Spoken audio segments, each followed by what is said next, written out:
Hello. Hi guys. आज हम आप लोग को पढ़ाएंगे जनांकिकी की पृष्ठभूमि। जनांकिकी की पृष्ठभूमि a background to the study of demography. जनांकिकी की पृष्ठभूमि क्या है? जनांकिकी की पृष्ठभूमि, जनांकिकी एक महत्वपूर्ण किंतु नवीन व्यवस्थित विज्ञान है। नवीन व्यवस्थित विज्ञान है। जनांकिकी विषय के लिए डेमोग्राफी नामकरण 1955 में सर्वप्रथम फ्रेंच गणितज्ञ गुइलार्ड ने किया है। जनांकिकी जनसंख्या विश्लेषण का अध्ययन है। जनांकिकी क्या है? जनसंख्या विश्लेषण का अध्ययन है। इसमें जनसंख्या से संबंधित समस्याओं का अध्ययन किया जाता है। अतः इस अध्याय में जनसंख्या की विशेषताएं जनसंख्या एवं आर्थिक विकास में संबंध, जनसंख्या की विशेषताएं, जनसंख्या एवं आर्थिक विकास में संबंध आदि बातों की व्याख्या की गई है, जिसे जनांकिकी को समझने में सहायता मिलती है। जनांकिकी की विशेषताएं अपने समग्र रूप में यानी संपूर्ण रूप में किसी देश अथवा क्षेत्र की जनसंख्या की सदस्यता अबाध गति से परिवर्तित होती रहती है। जनसंख्या जो है वो अबाध गति से बिना रोके परिवर्तित होती रहती है। कभी बहुत ज़्यादा हो जाती है, कभी बहुत कम हो जाती है। इसे ही जनसंख्या परिवर्तन कहा जाता है। इसे ही जनसंख्या परिवर्तन कहते हैं। इस समग्र जनसंख्या के एक अंग के रूप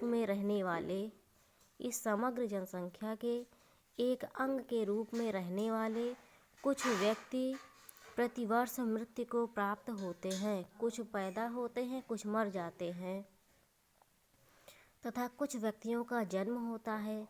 जन्म तथा मृत्यु दोनों ही जैविक क्रियाओं को जैविक घटक क्या कहा जाता है? जो जन्म मृत्यु दोनों क्रियाएं होती हैं उसे क्या कहा जाता है? जैविक क्रियाओं को जैविक घटक कहते हैं, जिन्हें क्रमशः प्रजननशीलता तथा मरणशीलता कहते हैं। जिन्हें क्रमशः जब पैदा होते हैं तो प्रजननशीलता और जब मर जाते हैं तो उसे मरणशीलता के नाम से जाना जाता है।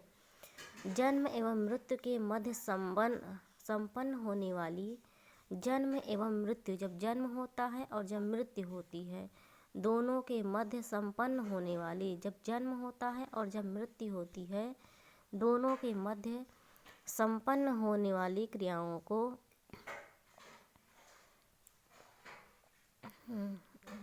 आवास तथा प्रवास जैसी घटनाओं का भी जनसंख्या परिवर्तन पर प्रभाव पड़ता है। यानी अगर आवास तथा प्रवास का प्रभाव अच्छा है तो जनसंख्या परिवर्तन का उस पर प्रभाव पड़ेगा, बुरा है तब भी उसका जनसंख्या परिवर्तन पर प्रभाव पड़ेगा। इन घटनाओं को सांस्कृतिक घटक कहते हैं।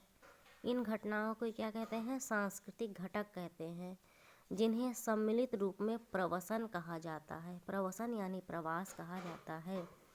जनसंख्या परिवर्तन में जनसंख्या में कमी तथा जनसंख्या वृद्धि दोनों सम्मिलित होते हैं। जनसंख्या परिवर्तन में जनसंख्या की कमी तथा जनसंख्या वृद्धि दोनों सम्मिलित होते हैं। जब जनसंख्या में कमी होती है तो इसे जनसंख्या ह्रास कहा जाता है। जब जनसंख्या में कमी होती है तो इसे जनसंख्या ह्रास कहते हैं, और जब जनसंख्या में वृद्धि होती है तो इसे जनसंख्या वृद्धि कहा जाता है। भारत जैसे अनेक विकासशील देश यानी जो अभी विकास कर रहे हैं, जनसंख्या परिवर्तन का व्यवहारिक रूप जनसंख्या वृद्धि के रूप में प्राप्त है। जनसंख्या वृद्धि के रूप में प्राप्त है। किसी देश की जनसंख्या एक और परिवार के आकार को प्रभावित करती है। जनसंख्या परिवार के आकार को, कभी परिवार छोटा परिवार कहा जाता है जब कम जनसंख्या रहेगी, जब ज़्यादा जनसंख्या रहेगी तो उसे बड़ा परिवार कहा जाता है। तो दूसरी ओर अर्थव्यवस्था के विकास को जनसंख्या जो है परिवार के आकार को प्रभावित करती है और विकास को भी। जनसंख्या में होने वाला धीमा प्रतिस्थापन यानी धीमा प्रतिस्थापन, एक जगह से दूसरी जगह रिप्लेसमेंट, धीमा प्रतिस्थापन उत्पादन तथा विकास की दृष्टि में सहायक है, किंतु इसमें होने वाली तीव्र वृद्धि से, अगर इसमें तेज गति से विकास हो रहा है, तेज गति से वृद्धि हो रही है, तो विकास में गतिरोध उत्पन्न होता है। इससे व्यक्ति और समाज दोनों ही स्तरों पर, चाहे व्यक्ति हो चाहे समाज हो, दोनों ही स्तरों पर जनसंख्या एक निषेध अथवा टैबू बन जाती है। जनसंख्या कैसी है? निषेध, एक टैबू बन जाती है। किसी देश में उपलब्ध जनसंख्या की प्रमुख विशेषताएं इस प्रकार हैं। जनसंख्या साधन भी है और साध्य भी है। जनसंख्या जो है वो साधन भी है और साध्य भी है। अब साधन कैसे है, साध्य कैसे है? किसी देश की जनसंख्या उसका आर्थिक विकास पर प्रभाव पड़ता है। प्रक्रिया के लिए साधन भी है और साध्य भी है। अर्थव्यवस्था में रहने वाले मनुष्यों जनसंख्या के कल्याण में वृद्धि आर्थिक विकास प्रक्रिया का साध्य अथवा उद्देश्य है। जब जनसंख्या के कल्याण में वृद्धि होगी तो आर्थिक प्रक्रिया के लिए साध्य है, उसके लिए उद्देश्य है, ऑब्जेक्टिव है। अर्थव्यवस्था की समस्त आर्थिक क्रियाएं, जितने भी अर्थव्यवस्था की क्रियाएं हैं, इसी संतुष्टि अथवा कल्याण में वृद्धि के लिए की जाती हैं।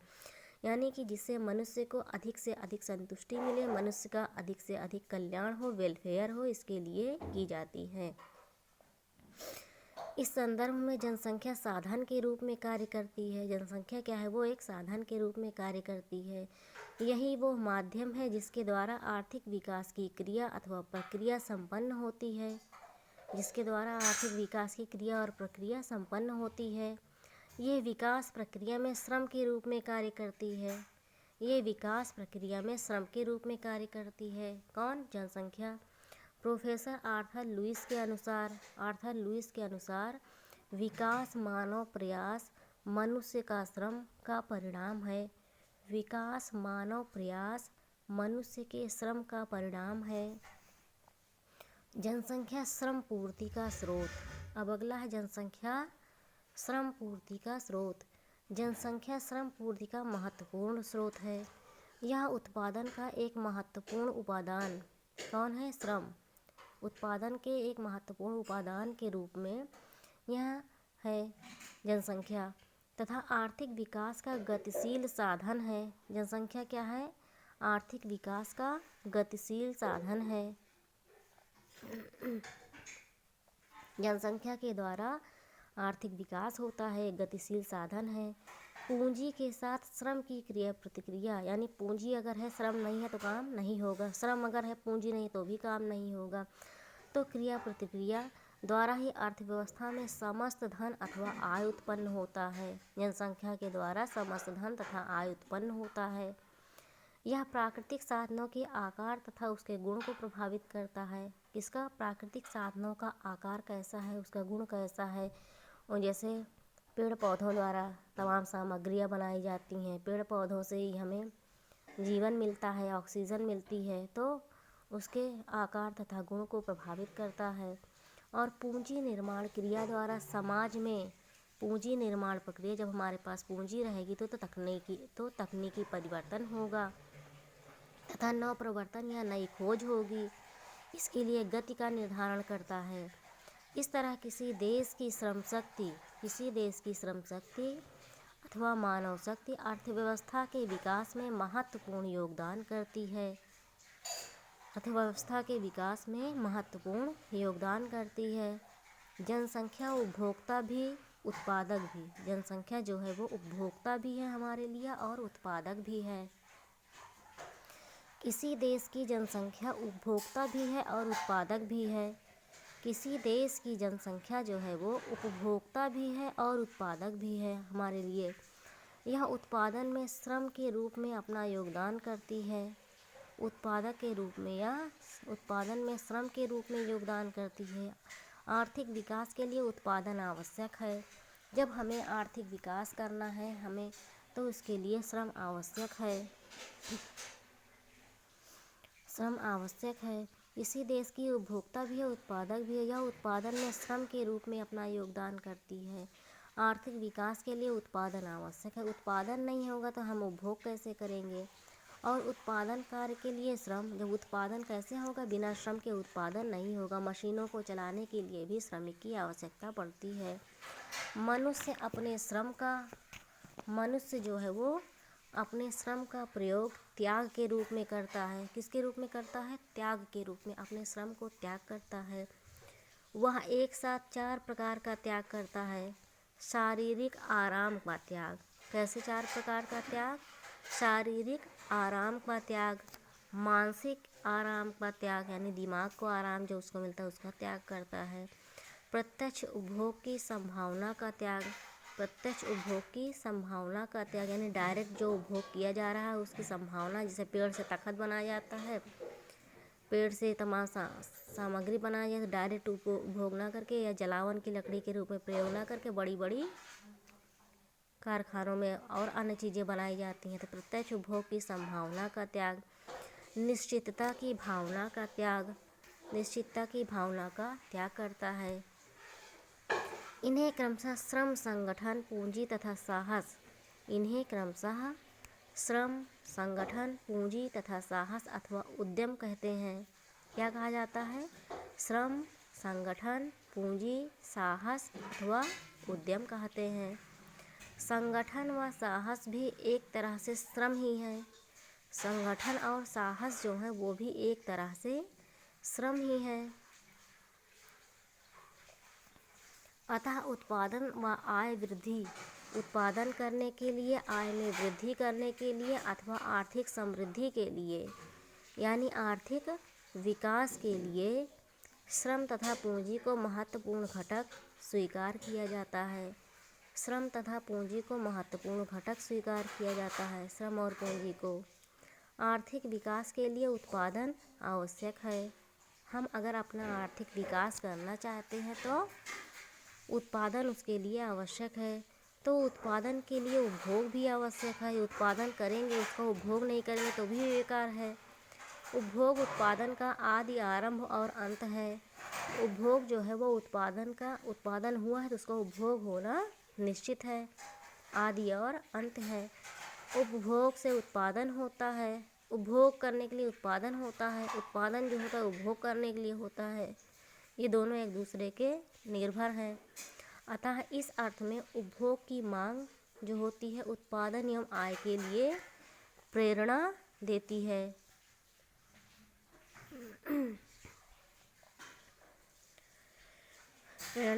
उपभोग वृद्धि का प्रभाव विनियोग पर तथा विनियोग पूंजी निवेश पर। उपभोग वृद्धि का प्रभाव विनियोग पर, उपभोग वृद्धि का प्रभाव विनियोग पर तथा विनियोग पूंजी निवेश का प्रभाव उत्पादन और आय पर पड़ता है। अर्थशास्त्र इसे त्वरक प्रभाव कहते हैं। अर्थशास्त्री इसे त्वरक प्रभाव कहते हैं, एक्सीलरेटर इफेक्ट कहते हैं। इसी प्रकार विनियोग वृद्धि का आय पर भी प्रभाव पड़ता है। अगर हम विनियोग कर रहे हैं अर्थव्यवस्था में तो उसका आय पर भी प्रभाव पड़ता है, आय हमारी बढ़ जाती है। जिसे जॉन मैनार्ड कीन्स विनियोग गुणक अथवा गुणक प्रभाव कहते हैं। इसे विनियोग गुणक भी कहा जाता है, गुणक प्रभाव भी कहते हैं। गुणक त्वरक में क्रिया प्रतिक्रिया को, गुणक और त्वरक में जब क्रिया प्रतिक्रिया होती है तो उसे गुणक त्वरक अंतर क्रिया कहा जाता है। क्या कहा जाता है? गुणक त्वरक अंतर क्रिया कहते हैं। इस गुणक त्वरक अंतर क्रिया द्वारा किसी देश की आर्थिक वृद्धि को विकास के सर्वोच्च शिखर पर, किसी देश को उसके सर्वोच्च शिखर पर खूब विकास कर ले, सर्वोच्च शिखर पर पहुंचाया जा सकता है। अब अगला है जनसंख्या के पक्ष में तर्क।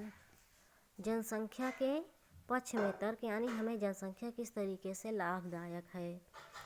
जनसंख्या श्रम पूर्ति का स्रोत है। जब हमें श्रम की आवश्यकता होती है तो जनसंख्या के द्वारा ही श्रम शक्ति की पूर्ति होती है। और आर्थिक विकास मनुष्य के श्रम प्रयास का परिणाम है। अगर श्रमिक नहीं रहेगा तो मशीनों को चलाएगा कौन? मनुष्य विकास के लिए अपना प्रयास, मनुष्य जो है विकास के लिए अपना प्रयास अथवा श्रम अथवा परिश्रम अथवा कर्तव्य कर्म वातावरण में निरंतर परस्पर क्रिया करता रहता है। यानी मनुष्य हमेशा परस्पर क्रिया द्वारा काम करता रहता है और अर्थ की प्राप्ति, धन की प्राप्ति करता है, जिसे पूंजी संचय की दर, तकनीकी की किस्म, संगठन के तरीके, साहसी अथवा उद्यमी की दिशा आदि निर्धारित होते हैं। इन सब की पूर्ति होती है। तकनीकी की किस्म, किस तकनीक का, इन सब चीज़ों की खोज होती है। एडम स्मिथ महोदय के अनुसार, अब एडम स्मिथ ने क्या कहा है, प्रत्येक राष्ट्र का वार्षिक श्रम यानी साल भर की इनकम, एनुअल इनकम, वार्षिक श्रम यानी वर्ष भर का श्रम ही वह कोष है, वह खजाना है जो मूल रूप से उसके लिए जीवन की सब आवश्यकताओं और सुविधाओं की पूर्ति करता है। जीवन की मनुष्य को जो भी आवश्यकताएं पड़ती है, इन सब सुविधाओं की पूर्ति होती है। इस दृष्टिकोण के समर्थन में यह भी कहा जाता है कि प्रकृति ने जहाँ भोजन उपभोग क्रिया के लिए मुँह एक दिया है, कर्तव्य कर्म अथवा श्रम करने के लिए, उत्पादन क्रिया करने के लिए हाथ दो दिए हैं। खाने के लिए एक मुँह दिया है, लेकिन काम करने के लिए दो हाथ दिए हैं। यह जनसंख्या वृद्धि का आशावादी दृष्टिकोण है। इस दृष्टि से जनसंख्या उत्पादन एवं विकास में सहायक है। जनसंख्या जो है वो खाएगी थोड़ा सा, लेकिन काम दुगना करेगी, दो हाथ दिए हैं तो इसे आशावादी दृष्टिकोण कहा जाता है। जनसंख्या के विपक्ष में तर्क, यानी जनसंख्या से क्या हानियां हैं, क्या नुकसान है। एडम स्मिथ के समकालीन रिकार्डो एवं माल्थस, कौन थे? रिकार्डो और माल्थस एडम स्मिथ के समकालीन यानी उनके ज़माने के लोग थे। जैसे अर्थशास्त्री जो थे, जनसंख्या को उत्पादन एवं विकास में बाधक मानते थे। यानी जनसंख्या जो है, ढेर सारी जनसंख्या हमारे विकास में बाधा डालती है, रुकावट पैदा करती है। माल्थस के अनुसार क्या है, जनसंख्या में तेज़ी से वृद्धि संसार में भुखमरी, कष्ट और निर्धनता लाएगी। जनसंख्या में तेज़ी से वृद्धि संसार में भुखमरी, कष्ट और निर्धनता लाएगी, क्योंकि प्रकृति की मेज सीमित अतिथियों के लिए लगी हुई है। जो भी बिना बुलाए आएगा उसे निश्चित ही भूखों मरना होगा। यानी अपने आप से अगर ज़रूरत से ज़्यादा जनसंख्या रहेगी तो भुखमरी, अकाल, बीमारी, ये सब चीज़ें पैदा होंगी। इसे ही जनसंख्या वृद्धि का निराशावादी दृष्टिकोण कहा जाता है। जनसंख्या वृद्धि का निराशावादी दृष्टिकोण, इस दृष्टि से जनसंख्या उत्पादन एवं विकास में बाधक है। जनसंख्या जो है उत्पादन एवं विकास में बाधक है। मानव संसाधन का अर्थ, अब मानव संसाधन का क्या अर्थ है? किसी देश के लिए मानव संसाधन का अर्थ है स्वस्थ एवं शिक्षित श्रम का उपलब्ध होना। स्वच्छ एवं शिक्षित श्रम का उपलब्ध होना, स्वस्थ रहे, शरीर से ठीक ठाक रहे, यानी काम कर सके, और शिक्षित हो, पढ़ा लिखा हो। संपूर्ण स्वस्थ एवं पूर्ण शिक्षित श्रम अथवा कार्यशील जनसंख्या को मानव पूंजी की भी संज्ञा दी जाती है। इसे क्या कहा जाता है? मानव पूंजी की संज्ञा दी जाती है, जो किसी देश के उत्पादन व आय के स्तर को, यानी उत्पादन के स्तर को, आय के स्तर को पूंजी, मानवकृत पूंजी के संयोग से बढ़ाता है। इससे मानवकृत पूंजी जो है वो बढ़ेगी। इसके अतिरिक्त मानव पूंजी जो है वो कुशल श्रम तथा मानवकृत पूंजी, मानव के द्वारा जो पूंजी इकट्ठा की है, द्रव्य, मशीन आदि के रूप में पूंजी किसी देश के आर्थिक विकास के संपूर्ण संसाधन हैं, जिसमें मानव पूंजी के आर्थिक नियोजन के सभी विकास प्रयासों का केंद्र बिंदु माना जाता है। मानव पूंजी मानव विकास को उत्प्रेरित करती है, यानी कि मानव विकास को आगे बढ़ने के लिए प्रेरणा देती है, सीख देती है, शिक्षा देती है। और मानव विकास आर्थिक विकास को, जब मानव का विकास होगा तो आर्थिक विकास होगा।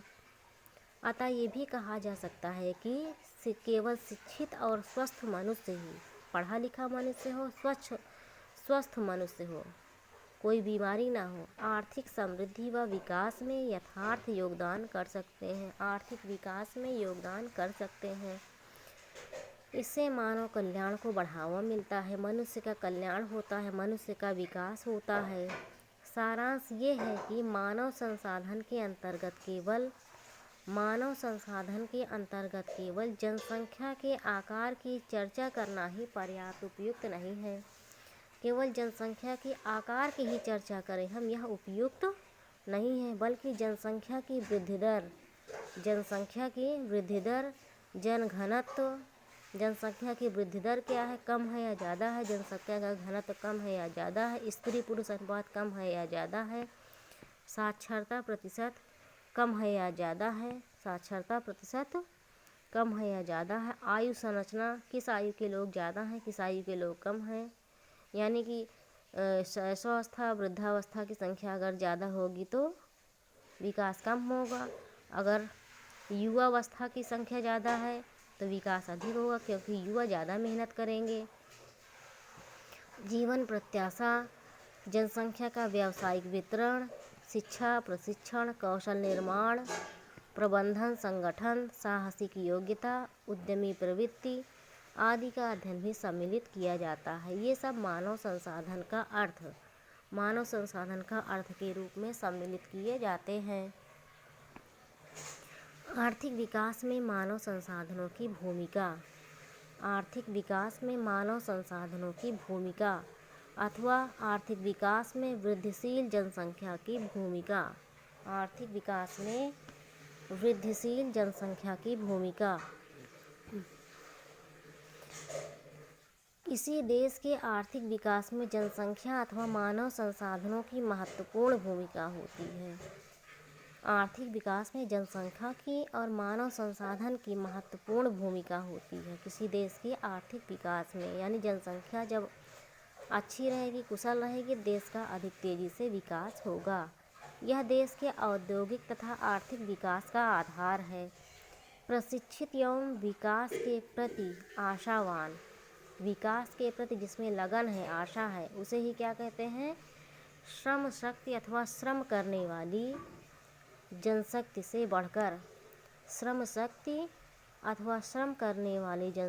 बढ़कर अन्य कोई संसाधन विकास का आधार हो ही नहीं सकती। श्रम करने वाली जब जनसंख्या है तो वो देश आर्थिक विकास में आगे होगा। इसके अलावा और कोई विकास का आधार नहीं हो सकता।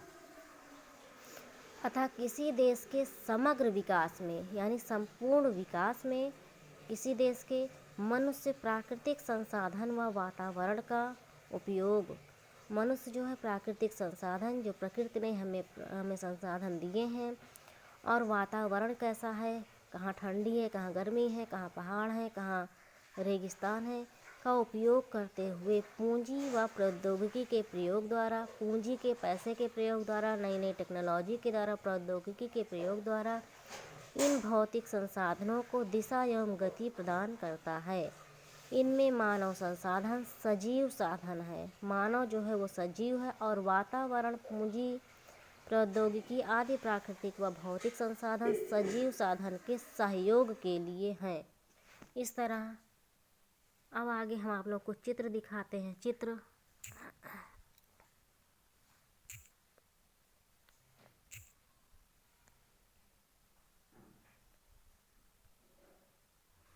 देखिए, यहाँ पे चित्र में देखिए, प्राकृतिक संसाधन है, भौतिक संसाधन है। प्राकृतिक संसाधन जो है वो वातावरण, उसके बाद भौतिक संसाधन जो है वो पूंजी प्रौद्योगिकी के लिए है, पूंजी और प्रौद्योगिकी है भौतिक संसाधन। प्राकृतिक संसाधन हमारा वातावरण है, भौतिक संसाधन पूंजी एवं प्रौद्योगिकी है। उसके बाद दोनों जनसंख्या के द्वारा मानव संसाधन का निर्माण किया जाता है। फिर कुछ टिकाऊ समृद्धि है, कुछ विकास होता है, फिर संपोषी विकास होता है। इस तरीके से ये चित्र है।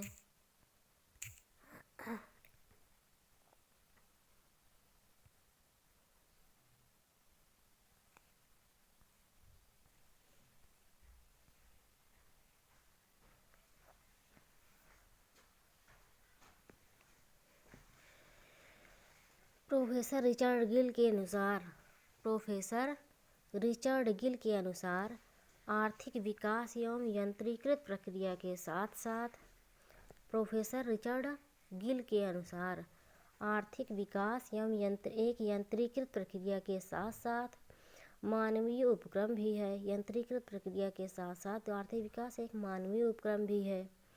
इसका प्रतिफल अंततः इसे कार्यान्वित करने वाले मनुष्यों की कुशलता, कार्य करने वाले मनुष्यों की कुशलता, मनुष्य हमारा जो उसी की कुशलता, उसके गुण, उसकी दूरदर्शिता, उसकी लंबी सोच एवं प्रवृत्तियों पर निर्भर करता है, विशेषताओं पर। इसका कहने का अर्थ सारांश ये है कि आर्थिक विकास के लिए मानव संसाधन अन्य प्राकृतिक एवं भौतिक संसाधनों की अपेक्षा अधिक महत्वपूर्ण है। जब मानव संसाधन का विकास होगा तभी प्राकृतिक संसाधन, भौतिक संसाधनों का विकास होगा, नहीं तो उसका सदुपयोग नहीं कर पाएंगे। इसके लिए मानव संसाधन अधिक महत्वपूर्ण है।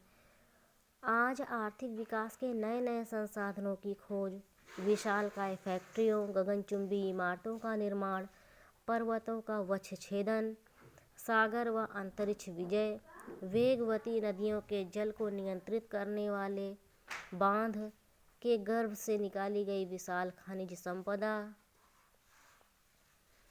आदि सभी मानवीय प्रयासों एवं संकल्प शक्ति की देन है।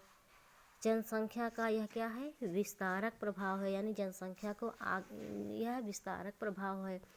इससे हमारे देश का विकास होगा।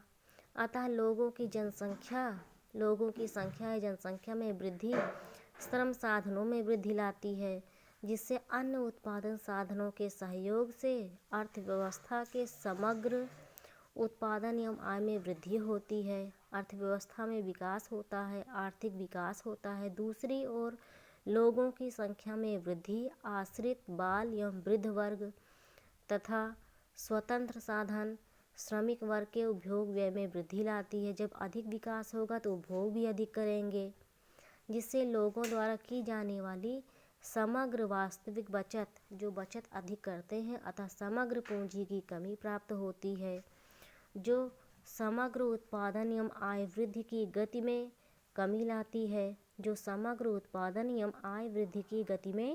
लाती है। इससे आर्थिक विकास पर नकारात्मक प्रभाव पड़ता है। अगर ज़रूरत से ज़्यादा खर्च करेंगे, पूंजी की जब कमी रहेगी तो इसे नकारात्मक प्रभाव पड़ेगा, निगेटिव सोच हो जाएगी। तो जनसंख्या का यह कैसा प्रभाव कहा जाएगा? संकोचक प्रभाव। एक होता है विस्तारक प्रभाव और दूसरा होता है संकोचक प्रभाव, जो अधिकांश अल्पविकसित एवं विकासशील देशों के संदर्भ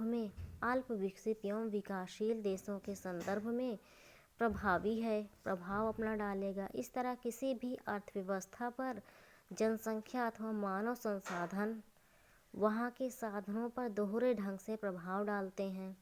जनसंख्या के विस्तारक प्रभाव के समर्थक अर्थशास्त्री, यानी उसका समर्थन करने वाली कौन कौन से अर्थशास्त्री हैं?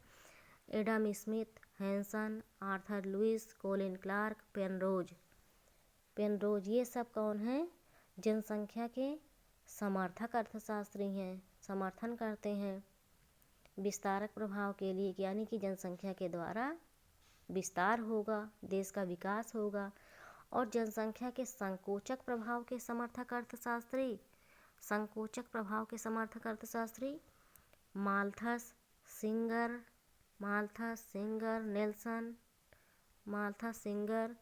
नेल्सन और लिविंगस्टीन, ये सब उनके संकोचक प्रभाव, यानी कि जनसंख्या के द्वारा देश का विकास रुक जाएगा, ये सब संकोचक प्रभाव वाले अर्थशास्त्री हैं। आगे, जनसंख्या वृद्धि आर्थिक विकास में सहायक।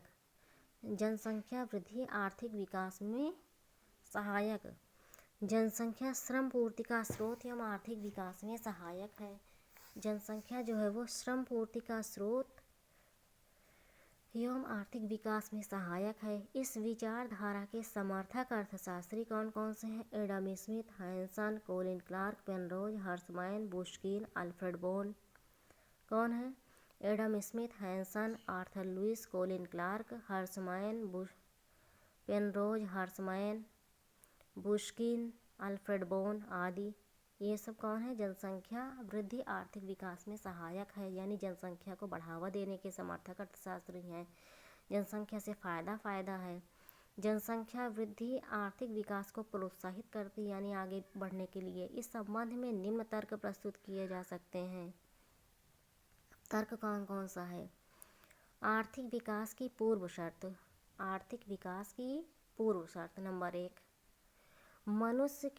यह मनुष्य ही है जो किसी देश के आर्थिक विकास की दिशा एवं गति का निर्धारण करता है।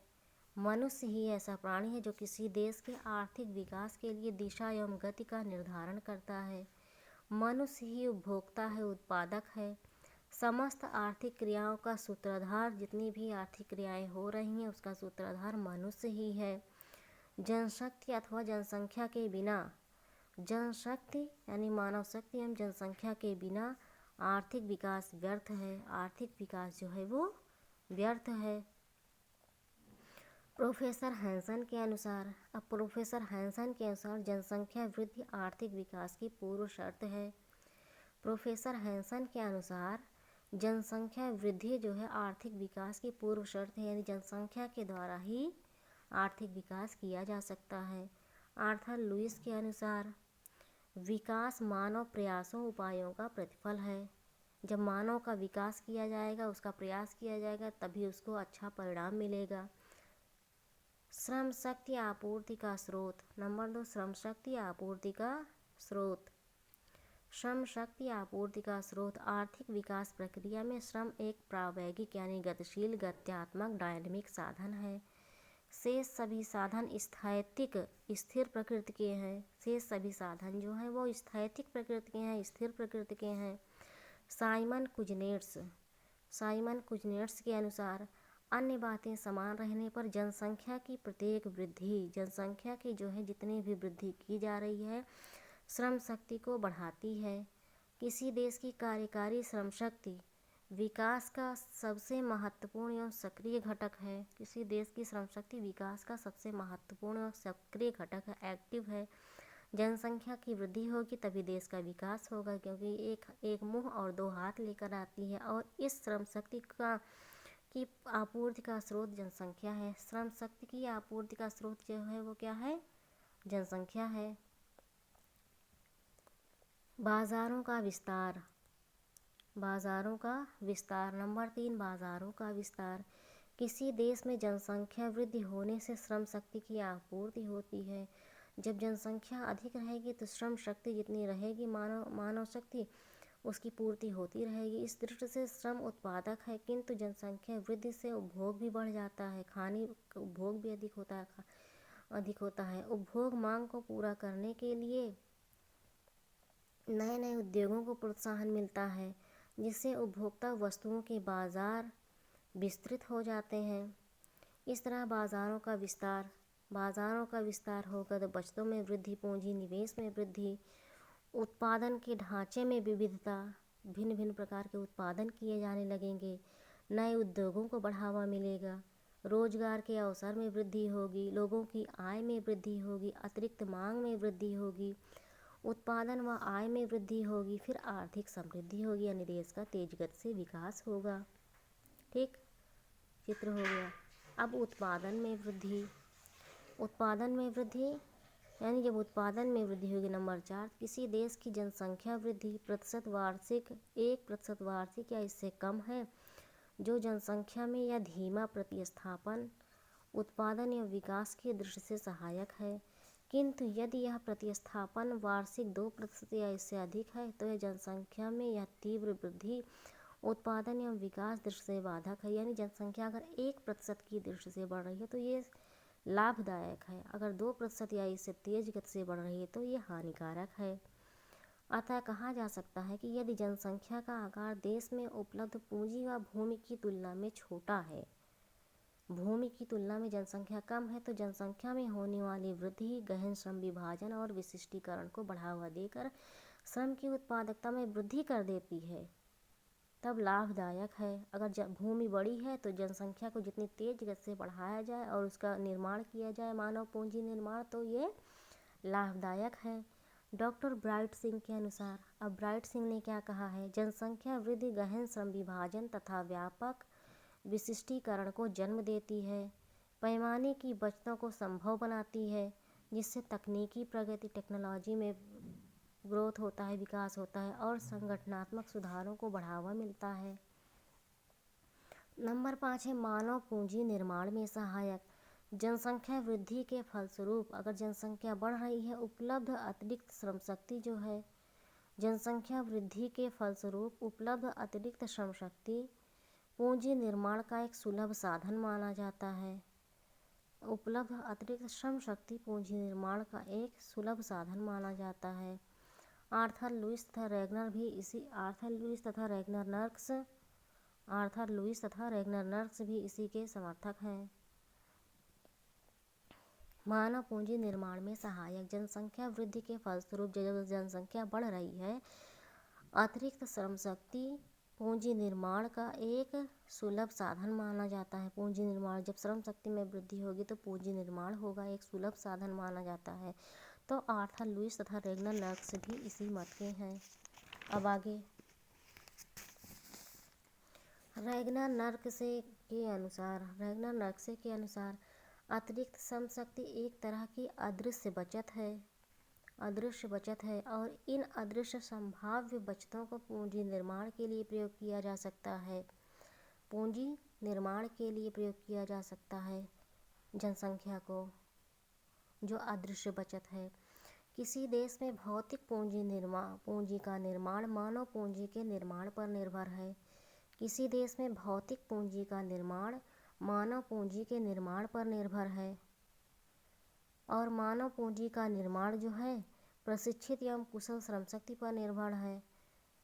अतः जनसंख्या वृद्धि से सृजनात्मक मस्तिष्कों का सृजन, मानव पूंजी का निर्माण होगा, फिर परीक्षित ज्ञान होगा, उसमें वृद्धि होगी, फिर आर्थिक समृद्धि तथा विकास होगा।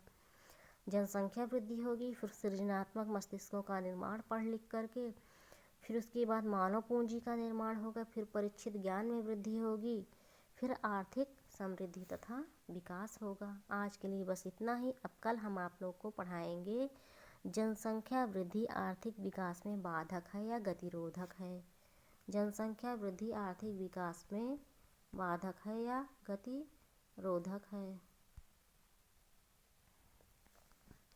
आज के लिए बस इतना ही। कल फिर मिलेंगे। आप लोग हमारे वीडियो को ज़्यादा से ज़्यादा लोगों तक शेयर करें, हमारे चैनल को सब्सक्राइब करें, बेल आइकन को प्रेस करें